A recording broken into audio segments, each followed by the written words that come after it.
Hello, everyone, and welcome to ClubChats, where we talk about smart business topics to help entrepreneurs like you succeed. So today we have strategic manager and productivity coach Gaurav Ashisha with us. Thank you for joining us.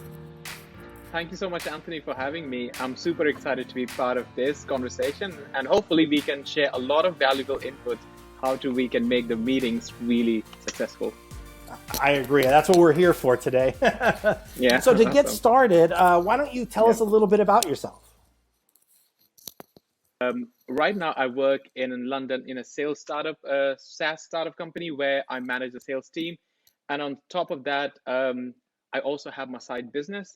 And on top of that, I also run a productivity/career confidence. So I'm running three. I have a full-time job, I have a side business, and I also have this coaching. The reason behind I really love doing all of that because like all of the things which I do in my life kind of flows really well together. So that's really, really important for me to really add value through my work. So in today's Club Chats, what I wanted to talk about is how to run a productive meeting. And we've seen those memes, right? Where it's like, this could have been an email, or, you know, they got that little clock up in the corner that says, everybody put in their salary, and that's going to tell us how much this meeting cost us as a, as an office, right? So, True. So really what I'm looking at first and foremost is how do we know, as a manager, how do you know the difference between when it should be an email or an actual meeting? That's a great question. I think a lot of people make this mistake. And the way I see it is like trying to answer it like, why do you run meeting? I think for me, if you're making decision as a team where you need like a to and fro information with them constantly, second, or you actually, when you're giving the information to your team, but you need to inspire them, you can't do that over email. You have to inspire them to do something. That's when you're meeting. But also when you're brainstorming your ideas, like how you actually going to do things together, that's when you require meeting. But if you think there's a communication which you can send where people's input is not required at that exact time, then you don't need a meeting because that's just a one-way communication. And that's just totally waste of time because that could have been email. So for me, like I love running meetings only if either I have like, okay, am I making decision together as a team? Am I going to inspire them to do something? See, are we going to brainstorm ideas together, which we can't do over email because everybody's input is required? Then I run meeting. Otherwise, it's just email. That's a very valuable way to look at it.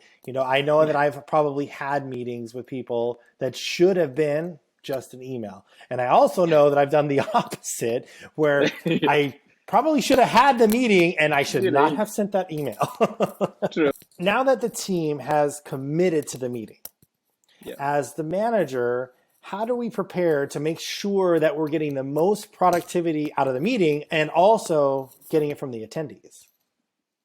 Of course, that's great because I think what happened, a lot of time we set a meeting, but we never set an agenda. So for me, it's first understanding like why we are meeting. You have a clarity on this one. The second one, have a really set agenda, like what you're going to cover in that meeting. And the third part is identify who are the right people for the meeting. I feel like a lot of time I've been dragged in the meeting where I didn't need to be there.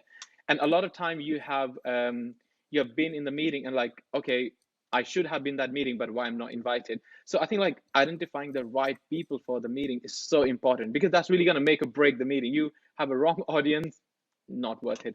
And then and then also communicating your agenda on right amount, like prior to the meeting, like right time frame. So people have enough time to prepare and stuff is really important. I think it's just one of the biggest factor for meeting to be successful is communication. And I think like you have to keep that flow. And just to kind of summarize is just like knowing why you're meeting, then setting the agenda, inviting the right people, and then communicating the agenda. Love it. I'm going to write that out later because it sounds so simple, but it's also one of those things you just don't think about. Writing out, just those simple, 4 or 5 little things to make sure you stay on track and that you have that productivity meeting.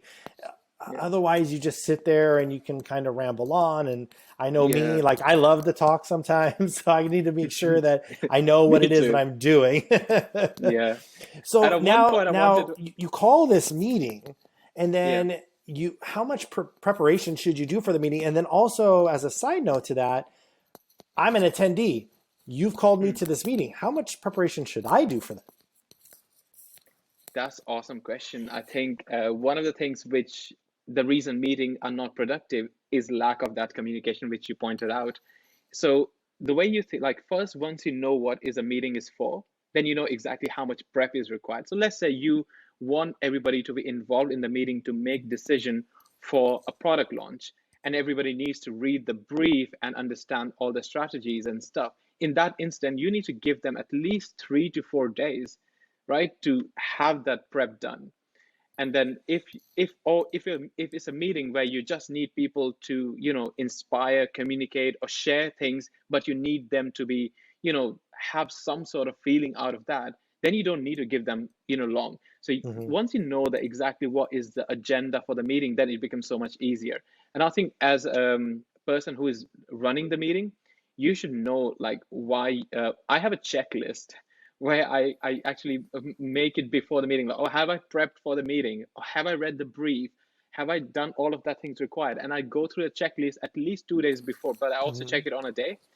And so to answer that question, like it depends on the type of meeting you're running. And I would say at least communicate 2 to 3 days before. But if somebody needs to do a presentation or do a lot of things, then I would say at least a week, because you don't know what's in the agenda, and you have to be like flexible with the timing and stuff. And also, one of the reasons meetings fail when you don't give people enough time to prepare. In that case, you don't need a meeting because it's just waste of time for everyone, right? I couldn't agree more. I honestly I Yeah, couldn't agree more. When you show up to the meeting and you realize I wasn't prepared, it just wasted the person who set the meeting, number one, but also your time. Well, obviously, if you'd have been prepared, it would be a more productive meeting. So okay, so let's take it another step. Is we're in the meeting, hmm right? okay, We've had this yeah, meeting. We're in the actual meeting. Now what do I do? okay. I think once whoever is running the meeting, the opening really matters. The way you open the meeting, the way you set the tone, the agenda is really. So I always tend to have a open the meeting with some positive intent. Like Mm-hmm. even though it's a difficult conversation, I'm always gonna deliver a positive way to open the meeting. Like firstly, you should thank people for being there and appreciate people for their time. I think time is one of the most valuable currency people can spend. That's the only thing which you can't get back. You can get back money, you can get back everything, but not time. So really thank people for their time. And once you have put that out there, that you actually appreciating others for being there, everybody feel valued from the beginning, which puts people into a different perspective. And then what you do is you remind them for what's the agenda for the meeting. And the way I see it, like you tell them what you're gonna tell, you tell them, and then you tell them again. So it's like a cycle of things. So I would communicate the agenda right in the beginning and tell like this is what we're going to discuss, and please stay on the topic. It's so tempting to go off topic, and I think that's the biggest energy Culprit number drainer, but one. also yeah, You're having the meeting now, yeah, and not everybody is comfortable speaking in group settings, whether mm, it's in person or even on a large chat room, and it could be a lack of confidence in what they want to say themselves, their idea, which, by the way, sometimes they have brilliant ideas. I just yeah. need them to tell us what those ideas are. So how do I, as the manager, make sure that everybody that is in that meeting is actually heard? That's a great question. And I want to start this off by saying one thing is basically people at work, their confidence is directly related to competence, how people see you. So if you naturally come across confident, then people assume you're more competent at work. And if somebody's like really lacking to speak up in the meeting, then their career progression is really impacted. So I think people should be aware of that. Like, the confidence and competence goes hand in hand at work. And you might see, Anthony, yourself, like the people who are really assertive and they talk more in the meeting, you assume they are the smarter people. You don't know about everyone, but that's how Mm-hmm. we perceive as human. That we think, oh, that person is really clever. He's speaking. He's got a nice confidence. I think he might be the manager and stuff. So I think if you are a manager and you see somebody is not speaking up, the way I tend to do it, I would say like I'm going to share this idea. Joe, I would like to listen to your thought once I've finished. So what happens in that way, I have prompted Joe, you have to speak next, but I'm still giving you time to think about it whilst I'm finishing it. So I'm not putting that person on spot. I'm giving them notification that, hey, you're next to talk about it. And then in the meantime, I'm finishing. So that's a nice way of, prompting people. And also, I think the way sometimes also type of running the meeting. So if you're running a meeting where you're brainstorming ideas Mm-hmm. in the agenda, I would say, guys, I want you all to have 3 ideas you want to share in the meeting, and we all have to contribute. So just before even starting the meeting, you have prompted that, everybody will get a chance to speak up. So you come prepared for it. That's a really nice way to Mm-hmm. make people feel comfortable because they have had a time to think about it and they're doing it. And so I think I can talk on this topic for hours, but that's how I would like to summarize it. Yeah. Well, which is funny because my next question is the complete opposite. So if we flip it and go, look, now we're talking about what it's like when people talk too much or they're always jumping in. Yeah. What if we do if they don't? What if we're having this meeting and nobody's engaged? As the manager, what do I do to get them back in, to bring them back in and get them engaged again? I think the first thing what I've seen is the distractions, understanding what are the main distractions. Phone are big distractions. Like even when your phone is upside down on a table, it is still distracting you. Psychologically, your brain is drawn. Oh, is there something at the bottom of my screen which I don't see it? So the first thing I do in the meeting, like, guys, put your phones away. I mean, in half an hour, if you need urgent, if people will ring you, you can hear it, but put your phones away. That's really, really important. And I always tend to do like, if you don't need a laptop in the meeting, don't bring a laptop. Mm-hmm. If somebody's making a note, fair enough. You need a laptop, that's fair enough. But if it is not required, please. I think those are the 2 things which you get rid of it, that people's attention are drawn quite organically. And another way of encouraging people to speak is like asking them to prepare beforehand. Like my favorite trick is like every time I organize a meeting, I tell people, hey, this is a topic we're going to discuss, and I want you to come prepared to share your ideas. What is the one best contribution you have, and what is your and whilst we are talking in the meeting, I would always say like, hey, what's your observation on that point? So if I see someone being really off topic, I would say that like in the meeting, so that draws everyone attention suddenly. Oh, I have to be aware of it. So like, and I would always do that to a person who is paying attention, because I know that that person can answer. But if someone who is not paying attention at that time, they would be alerted. So I wouldn't do that to them because they might feel attacked. So I would always do that to person who is paying attention. When the person starts answering, Mm-hmm. everyone else gets aware, and that's how I draw people in. Yeah. Draw them back in. That's great. Um, we've had our meeting. How do we Yeah. close it? That's, I think, like closing a meeting is even more important than opening a meeting. I could not agree more. Yeah.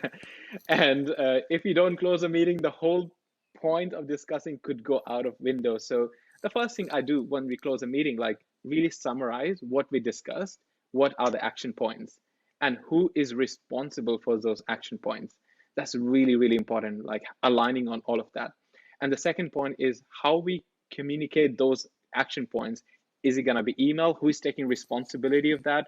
Who is taking the meeting notes? And then making sure we send that off, but also we have a set deadline to work on those actions. I'm obsessed with deadlines, by the way. So Mm-hmm. for me, is having a deadline is really important, and it also puts you into perspective. Otherwise, things just slack off, and you just don't know.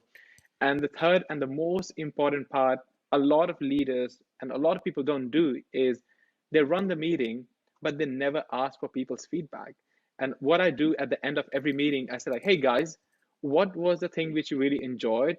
What are the things which you didn't like? What are the things we should stop doing? Like, like you have to get the feedback of how was the meeting. And then, no matter who you are, no matter how senior you are, if your audience is not buying in, then Mm-hmm. your authority is worthless. And I think you brushed on this too, but the Mm, meeting's over. Now what yeah, do I do? And I think you just kind of talked about that too, is yeah, getting feedback. And I think yeah, that's a valuable tool because I think a lot of people in meetings won't ask for feedback. yeah, What did you like? What did you not like? And it's not a thing that I think you're taking internally. It's you just trying to figure out, how can I make this meeting better each and every time that we have it? So A, it's productive, B, it's successful, and C, you're looking forward to the next meeting knowing that you're going to be productive and successful while doing it. Yeah, 100%. Yeah. So I was looking at your Instagram, and I saw a post about building confidence and the delicate dance of greeting everyone, which I actually kind of liked. I thought that was interesting. So tell us a little bit more about what you meant by that. Absolutely. I think that's one of the tricks my mentor told me, that when you go in the meeting, when you're new and you're feeling really nervous, the biggest trick of that is basically you'd start greeting people. Don't wait for others to greet you. Be the first one to greet others. And that opens up, because then suddenly you become that dominant figure by default, even just by saying, hey, everyone, how are you doing? Thank you all for coming. And I'm really excited for the meeting. And suddenly everybody's attention on you, and they will be like, hey, I'm good, I'm thanks. And you're having really informal, friendly conversation. And what happens when you know people, when you have spoken with them before, those difficult conversations you might have in the meeting, you suddenly feel much more confident, because you feel that you can talk openly on with those people. You don't feel alien, because in the beginning of the meeting, you just know, you know their names, you know how they're feeling, you know they excited for the meeting, and all of those things really adds up. So those are the like really simple way of boosting your confidence. Is there anything else that you think that we should know about running a productive meeting? The way I would summarize it, like, go back to basics. Like, do you need a meeting? If yes, set the agenda. Once you've set the agenda, find out the right people, communicate the agenda, and stick to the agenda. That's what you need to run a successful meeting. Boom. And there it is. It's that simple. It's not rocket science. Thank you so much for joining us today on ClubChats. It was a great pleasure speaking with you. Your information was priceless to us today. Thank you so much, Anthony, for having me. It's been amazing talking to you as well. Gaurav shares an abundance of quality tips and suggestions for finding happiness and success in the workplace. I've even shared a few tips with my teenage daughters. The one about how to deal with office bullies is good stuff. You should definitely check him out. We've also included all of his links below, so you can easily give him a follow and a connect. Thanks again for joining us on ClubChats. Remember, join the club, Payment Club. And until next time, stay smart. Bye.